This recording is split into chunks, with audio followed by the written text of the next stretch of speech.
It's time for some real education. Born in 1969 in Guangzhou, China, to a poor family, Chen Wenling studied at Xiamen Academy of Art. He quickly found international, critical, and commercial success as a sculptor, with his art exhibited both within China and abroad. In 1999, Chen won the Venice Biennale's top prize, the prestigious Golden Lion. He continues to exhibit around the world and lives and works in Beijing, China.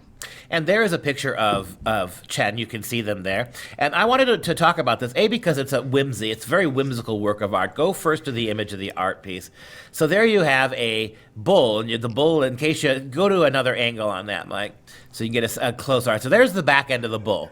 And there is the powerful flatulence that has propelled the bull, which is a very sturdy bull. It's a big old animal, has propelled a figure, a human figure. You have one more image, I think, on that from the side, Mike? Yes, that propels a figure up against the wall, smashing him. That figure is meant to be Bernie Madoff.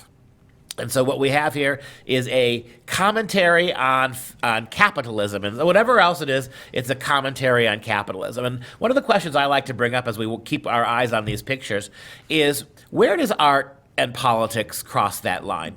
I'm used to hearing, in all my adult lifetime as an educator, I'm used to hearing, well, Duke, everything is politics. Everything is political, Dr. Pester. It's impossible for you to talk. There's no such thing as aesthetics. There's no such thing as moral values. There's no such thing as theological value. Everything is politics. Just get rid of everything else and focus on politics. Well, that's what we have here. Is this art or is it agitprop? I mean, is it something that's aesthetically beautiful? Is it in and of itself something artistically unusual? It's unusual, but I would suggest to you that what we're dealing with here is agitprop.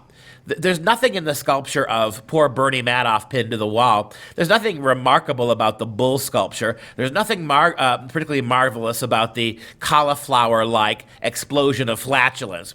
This is primarily a political statement. I would call this political agitprop masquerading as art. And if you're a lefty, you think this is the best art you've ever seen, right? Chuckle, chuckle, chuckle. I would like to ask Chen Wenling something, though, because, again, he's an artist born in China. He lives primarily in China. I'd like to ask him, if art is politics, which we keep hearing from all of our professor class, right, that art is politics, right, then my question to him is, what are you rebelling against?